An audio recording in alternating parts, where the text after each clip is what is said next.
like a shark for the bait. You've been always waiting there every time. Het is snoitjong, we zijn in Rotterdam en we hopen nationaal dat Nienke Laverman een Edison aan je hoest aan nemen zal. Want ze is nomineerd in de categorie poptheater. En ze staat op draaital met Stef Bos en Sarah Kroos. De Edison is een belangrijke muziekprijs in Nederland. Bestaat het hier 50 jaar en is na de Grammy Award de oudste muziekprijs van de wereld. Daardoor haast meer, eerst wat we nog meer in de karo te hebben.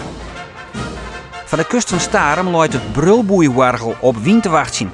De première van het muziekstuk is uitgesteld ont noosneun, maar waar gaat dit al hier over? De magische vrouw van de cinema Lutz Joris Hoebeal doet hij als liedjonkje nog in de born van Poppenwierbatten.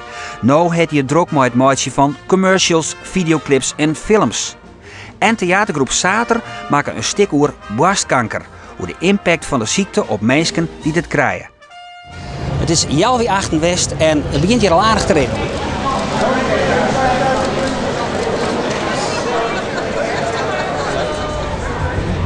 Wat ziet er mooi uit. Dank u wel. Hey, dit is toch wel spannend, hè? Ik vind het wel spannend, ja. Dat je hier naar binnen, dan kon ik wel weten waar ze dan kiezen. Ja, leuk. Nou, wat er gebeurt, als het nou winst of verliest, wij hebben aanstaan een gesprekje te hebben. Ja, dat is goed. Wij maken een leuke jong van, we gaan in spieling en dat vind ik al heel leuk. Maar we gaan eerst nog even naar heel wat anders. Van de kust van Starem luidt deze dagen een brulboeiwargel. Dat is een wargel dat werkt op de golven van de zee. Het is betocht en ontwikkeld terug te Pruksma. En ter gelegenheid van de introductie van dit nieuwe apparaatje, kan maar zeggen, hebben hij en Romke Touring een muziektheaterstuk maken. En dat is de komende dagen te zien. Onder de zeediek, onder de IJsselmar. Evert van den Berg die gier naar een repetitie.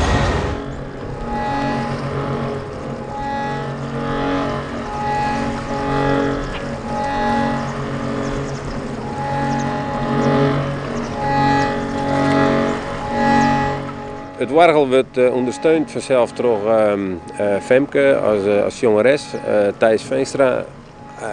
Leest een aantal gedichten, zeg maar, en daarin komt het verhaal van het wargel, dat eigenlijk het woord van de zee is, komt naar voren. En de muziek wordt maken door het saxofoonkwartet, het Fries saxofoonkwartet. Violen, wat hebben we meer? De trompet zit erin en de accordeon docht mooi. En dat geheel maakt het een soort muzikale voorstelling van 3 kwartier.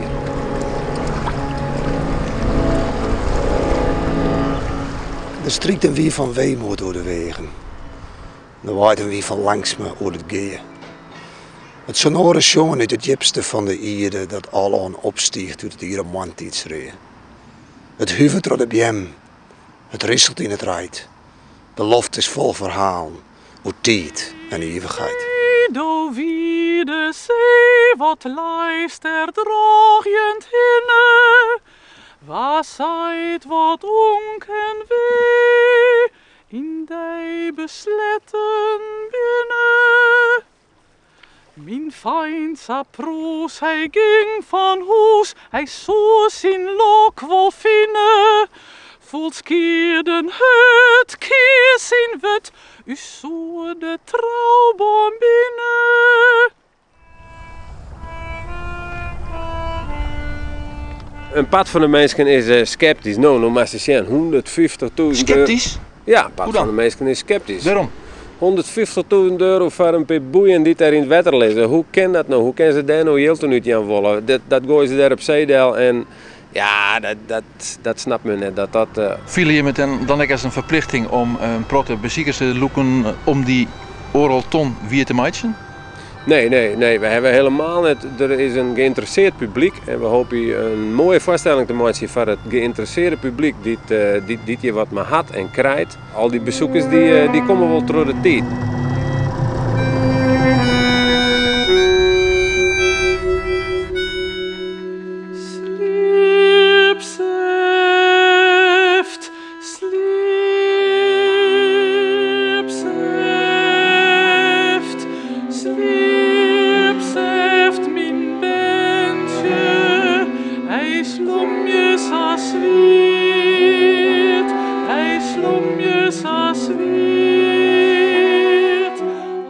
Ik ben een mem en ik verlies mijn man ik verlies mijn vriend en ik verlies mijn baan. En dat leidt er ik wel een beetje dreigend onder. Eerst ik C, door wie de C. Daar luister er heel mooi bij. Nou ja, dat leidt er nou ook heel mooi rustig bij. Maar dan het tweede couplet van Where my me find toch bleeuwen.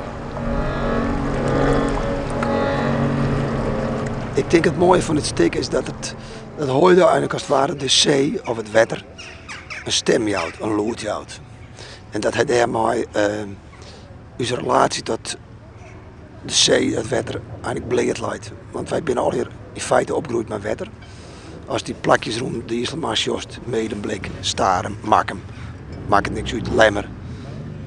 Elsenien had zijn breed verzinnen, maar had ik meestal eventueel te kwijtrekken. Zeker toen het vroeger de Zuiderzee weer.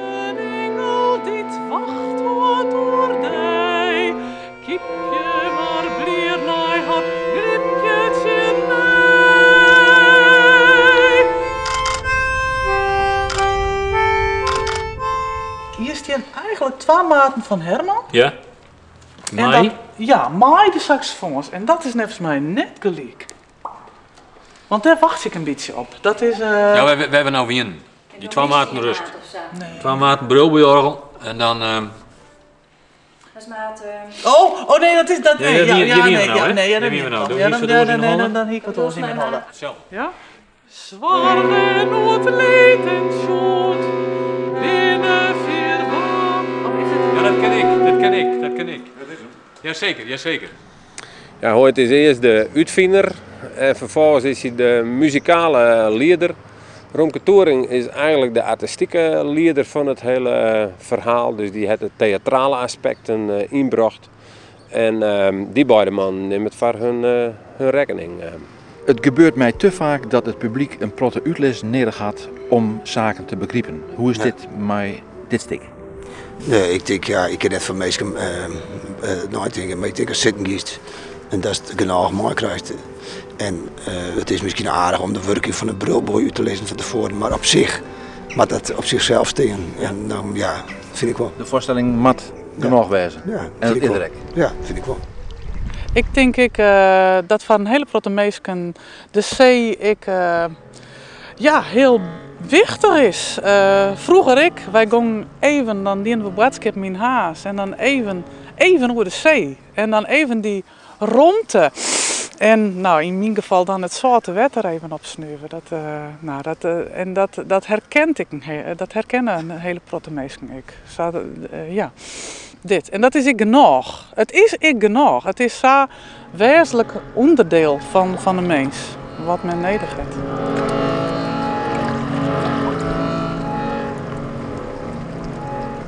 De magische vrouw van de film, Lutz Joris Hoebe al doet hij iets jonkie weer. En dan maakt er werk van, letterlijk. Want sinds zijn afstuderen in 2006 van de Filmacademie is deze 31-jarige Fries om uit een stiegenwarber als regisseur van videoclips, commercials en films.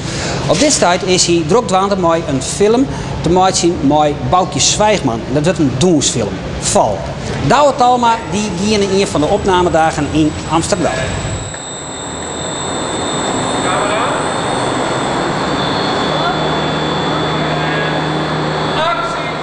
We zijn nu in de studio Angel in Amsterdam-West.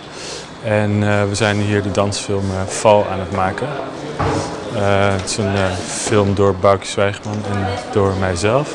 Geschreven en geregisseerd. Boukje doet de choreografie. The best thing is if you stay like more straight. Yeah. De film gaat in het kort over een Japanse man die uit de lucht komt vallen en een groep mensen die uit de grond komt kruipen en die hem inkapselen en hem door de seizoenen heen meenemen. En uiteindelijk blijft hij alleen over en heeft hij eigenlijk ook alleen nog maar zin om de grond in te gaan. We kunnen ook natuurlijk armen, we kunnen dat kader ook weer zelf gaan maken. Dan kunnen we door. Ik ben Joris Hoebe en ik ben 31. Ik heb de Filmacademie gedaan in Amsterdam en ik ben nu sinds 4 jaar ben ik gewoon aan het werk als regisseur. Ik ben geboren getogen in het mooie pittoreske Poppenwier tussen Sneek en Leeuwarden en nu de grote sprong naar Amsterdam en verder.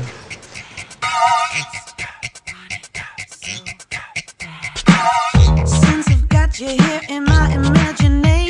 ben eigenlijk al 20 jaar bezig met filmpjes maken. Dus dat zijn hele kleine grappige filmpjes. Tot nu de laatste tijd is er een soort professionalisering opgetreden. Dus is het veel meer reclame, videoclips, opdrachtfilms, korte films. En vooral heel veel het ontwikkelen van nieuwe projecten, films, speelfilms en nog grotere megalomane plannen.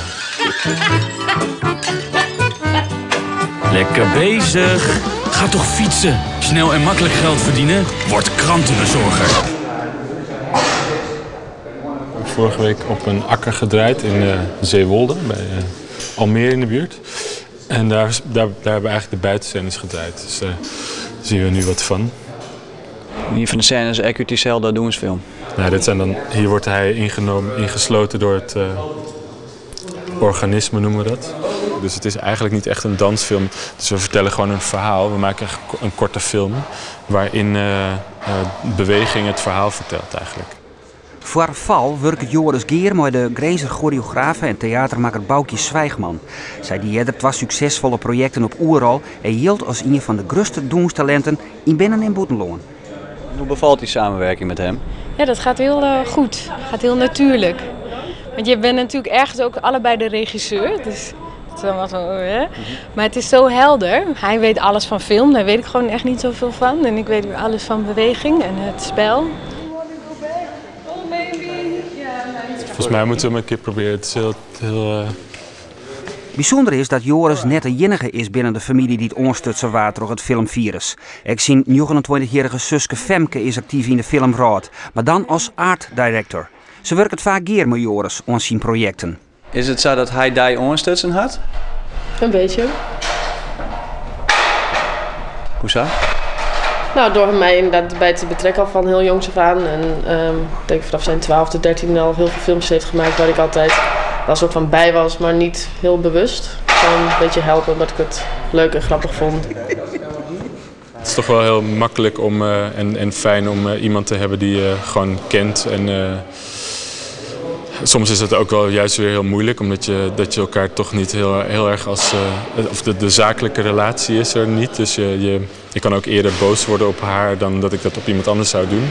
En dat is eigenlijk, dat moet ik een beetje afleren. En ik wil dat zij ook de beste wordt. Dus daardoor ben ik ook eigenlijk wat harder af en toe. She's.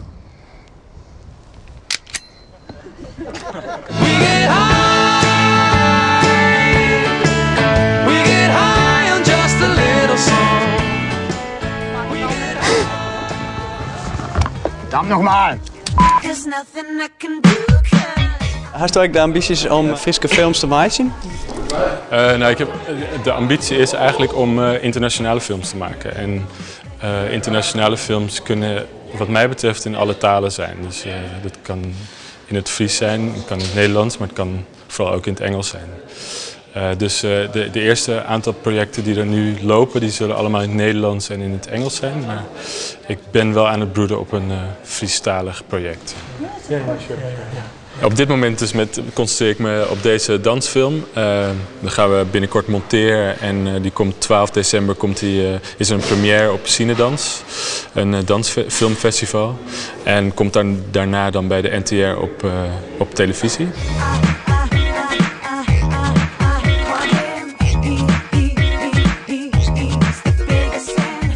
Ik denk dat het belangrijkste is om ergens te komen, om verder te komen, is dat je geen angst hebt en dat je ambitie hebt, dat je een plan hebt. Ik ben af en toe van het plan afgeweken, maar het doel is er nog wel, zeg maar. En daar ga ik nu achteraan.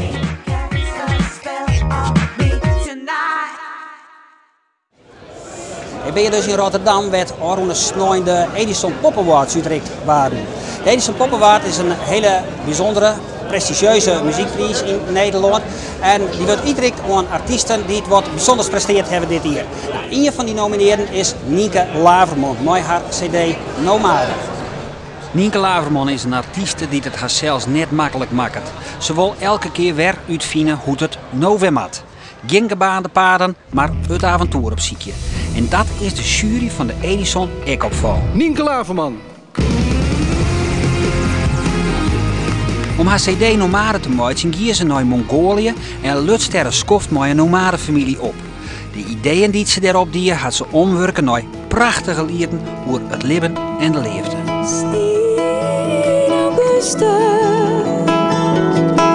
Is een liefde. Steen Augustus. Het kan nooit snel.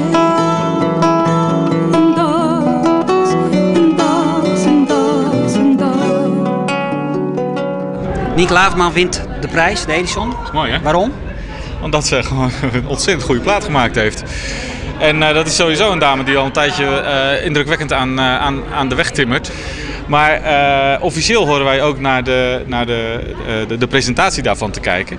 En die platen van haar die zien er altijd zo ontzettend goed uit. Ik zal niet zeggen dat ze daar die prijs op gewonnen heeft. Maar dat zijn dingen die meespelen. Het is ontzettend verzorgd. Zij maakt heel erg mooie liedjes. Zoekt het avontuur, zoekt het muzikale avontuur.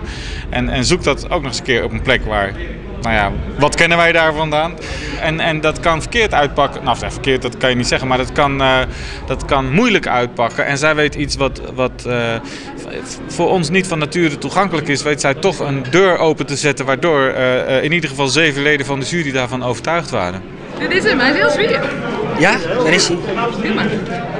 In het juryrapport is hier van nou mooi dat er mensen binnen die het elke keer haarzelf uitvinden door. Dus dat slacht op tijd. Dat heeft die maar in cd, hè, maar die Nomade. Ja, dat beziek ik wel heel tijd wel in Nomade. Zeker het thema weer echt het opziekje van het onbekende. Dus op verschillende gebieden. Voor het eerst zelf teksten schrijven. Ik wist helemaal net dat wel slagjes doen. Voor het eerst elektronica broeken, nieuwe gearwerkingen omgaan. Dus ik probeerde wel heel tijd ik mezelf te verrassen. Dat er weer iets naar boven komt wat je van tevoren net wist.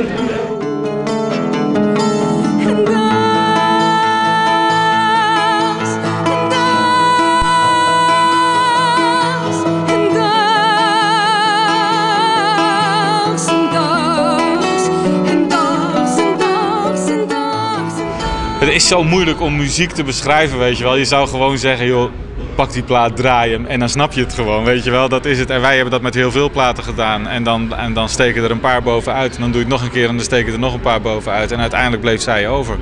Wist nou, ik ben met nieuwe dingen aan de gang, niet op eenzelfde soort manier?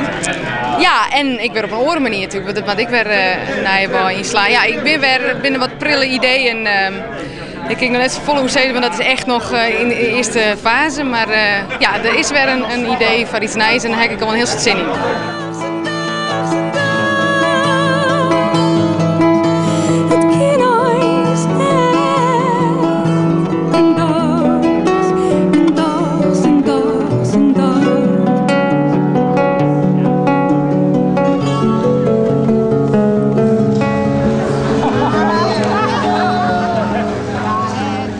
Even heel wat oors. Een steek op borstkanker, daar zou ik net zo hele gauw heen gaan. Doch mis ik dan wat. Besweren de spelers van theatergroep Sater. Zij komen met het stik aan de orenkant van het leven. En het gaat over de impact die die ziekte heeft op de patiënt zelf, maar ik op zijn omjouwing. Murk-Jaap van der Skaaf, die komt er wel heen.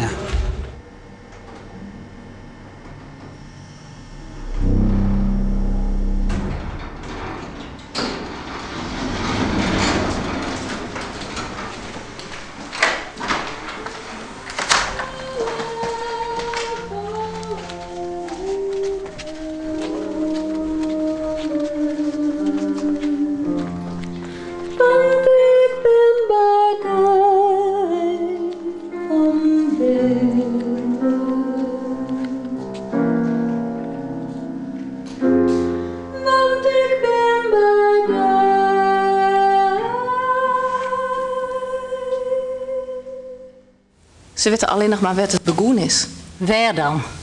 Het bewast. En verder weten ze niet. Net wat er met mijn bewast gebeuren zal. Hoe lang het door is. Ze weten helemaal niet. En ik zou ze graag vrij nemen willen van alles om mijn boeken te lezen en om mijn rotzooi op te roemen. En het is stress en het is drukte en ik heb net geïnvesteerd om nooit te denken. En ik mis dat leven zo. En heel dit maar weer het rotte gewut waar ik helemaal niet meer ken. Kanker. Maar goed, hoe is het met die? De Stichting Bewegen voor Overleven, het is vregen. Vorig jaar hadden wij voor hun een toneelstuk maatje won. Marianne van Halle, het is vregen en natuurlijk ook die oren bestuursleden. Maar die had 4 jaar met mij, die met de vaginamonologen. En toen had zij ook mij spelen. En toen hier ze iets van, oh, je maakt je altijd wel vrouwenstikken en vrouwenthema's. En toen heeft ze dus vregen van, nou, zou je hem er een toneelstuk op maatje willen. Dat bist. Katja. En daar bist? Ik ben Peter.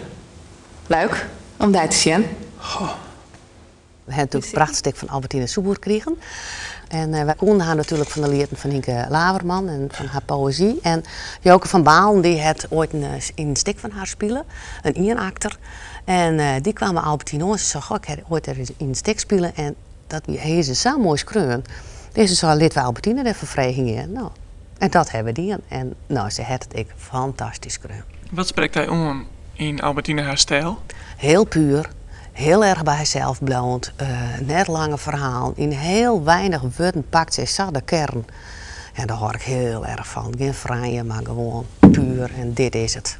En je mag het maar doen. Wist er eerder in je leven maar dwaande west, maar dit onderwerp? Net om hoe te scrollen, nee. Want het is natuurlijk een heel heftig onderwerp. Dus scroll is natuurlijk wel oer. Als grootste oer het leven komt natuurlijk onherroepelijk de D een keer voorbij. Maar de D echt als thema, hoe gaat de mens ermee om, als dat zo dichtbij is, dat hier ik natuurlijk nog nooit bij de kop hoor. Dat wie niet voor mij. En dat is natuurlijk voor een scroller is dat wel een uitdaging om dat deel te zetten en echt te zorgen dat het nooit melodramatisch wordt of sentimenteel. Maar dat het steeds wel gaat over de mensen en ja, wat hun bezighoudt. En ik ga hopelijk nergens spelen op een grote emotie of zo. Gewoon van hoe wordt het gesprek tussen twee mensen. Wat vind je wichtig aan het leven? Het leven? Ja, wat vind je leuk aan het leven? Oh, het hele leven. Meer speciaal zo? Nee, ik kan het hele leven wel opfretten. Goh, dat is niet van mij. Ik zou eigenlijk beginnen met scrollen en op dat moment, wie ik dus zwanger. En dat wie natuurlijk wel heel apart. Want als je zwanger bent, dan wist heel bot met die lichaam confronteerd, maar als vrouw op een hele positieve manier. En dan ben je met zo'n stik bezig en dan denk je, ja, op dat moment kon ik me wel heel goed voorstellen, want je bent heel kwetsbaar, je lichaam is heel kwetsbaar. En van dat keer leven brengen, nou dat maakt het heel kwetsbaar als vrouw. Maar die lichaam kan ook heel ziek worden en daar het leven ontnemen. Dus dat wie wel, daar had ik wel een paar keer van slikken matten in het begin. Ja. Wees maar riepen, het je die drogieren en zienen. Waar wij achterkomen willen is heel erg het thema van het stuk van leef die leven nou. Stel net uit, doch was dream leef die dream. Daar ben we heel erg achterkomen en dat hoeft net in heel grote dingen te wezen, dat kan ik in het lied wezen. Maar doch wel handel.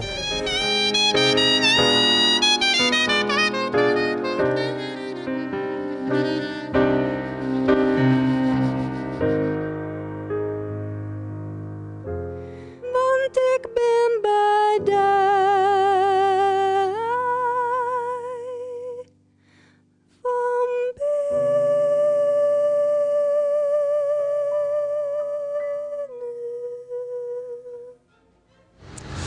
Dit wordt voor deze week. Na week dan zullen we naar de Goudvisk. Dat is het gloednijste stuk van Riens Gratema.